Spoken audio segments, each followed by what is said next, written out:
Kat, and in this tutorial I'll show you how to make these crescent moon dream catchers that I'm hanging behind me. I love how this project turned out. They're pretty, they're whimsical, and they're surprisingly easy to make. For this project, you'll need an embroidery hoop, a second embroidery hoop that's smaller than the first one, some feathers, raffia, scissors, charms or beads to hang below your dream catcher, and some colorful embroidery thread. Start by separating your hoops. I'm going to use the two center sections for this project, but you can also remove that metal hardware with pliers and use the outer sections as well. Begin by tying the end of your embroidery floss onto the smaller of your two hoops. Then take the short tail, wrap it back around your hoop a second time, and tie a second knot. This will begin your dream catcher with a nice strong foundation. Give it a good tug to make sure the knot's not going to slip out.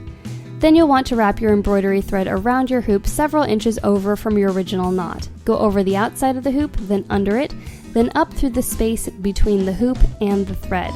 You're not tying a knot, you're just looping it around that outside hoop. Go over the outside, underneath it, and then back up through the space between the thread and the hoop. Keep going all the way around your embroidery hoop until you reach the same spot where you started. Instead of continuing to tie onto the hoop, at this point you're going to switch to tying on to all of the thread that you already placed.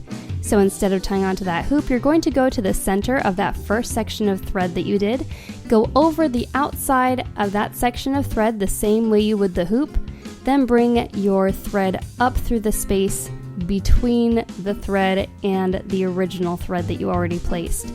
Keep going all the way around your work, and you're going to gradually work your way in your dream catcher. Remember, you're not tying knots, you're just doing simple loops, and don't forget to keep pulling the thread tight as you go. If you don't pull the thread tight enough, everything starts to get a little bit weird looking, but if you keep these lines nice and tight, everything is going to stay firm and your pattern is going to look great the whole way through. Once you've worked your way into the very center of your dream catcher, you may find that you can't really get your fingers through those little gaps anymore, and you're ready to end the dream catcher. Cut off the excess thread, and then instead of looping through that next section, tie a knot in the very center of that next section of thread that you would have looped onto. Just put it over the center and then tie a knot.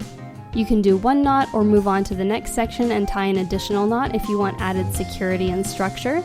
And before you trim that, you can also add a bead onto the center of your dream catcher. I just strung the bead on, tied a knot to hold it in place, and then tied it so it's suspended in the very center of the dream catcher. Then tie another knot and cut off the excess. Tuck the tail from when you began your dream catcher in between the two hoops and hold that firm. Take your first section of raffia, grab the tail with the embroidery hoops, and begin wrapping it around itself. When you wrap the raffia tightly around its own tail, you don't have to glue it, it's just going to hold on to itself as you continue with your work. Wrap it a few times around, holding both of the hoops together. Once you've done that a few times and completed a couple of inches of this work, begin wrapping the raffia only around the center embroidery hoop. Try and spread out the raffia as you work so it covers as much space as possible while you do this work. This will cut down on the amount of time it takes you to get all the way around the hoop. When you run out of the first piece of raffia, grab the tail end of it and grab the tail end of a new piece of raffia and hold them together with the hoop. Then wrap the new raffia around the hoop with both of those tails contained in it, and that's going to keep everything holding tight and ensure that none of your work is going to unravel. You'll need to wrap it 3 or 4 times around before you can let go and continue with your work.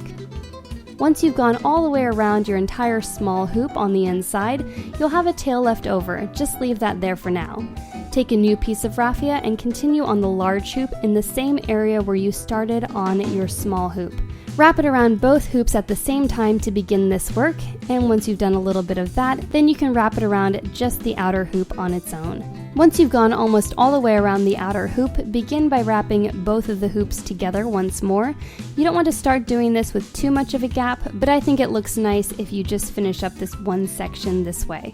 Once you've wrapped the rest of that remaining exposed embroidery hoop, you'll find that you have 2 tails, one from when you finished up the small hoop and one from finishing up the large hoop.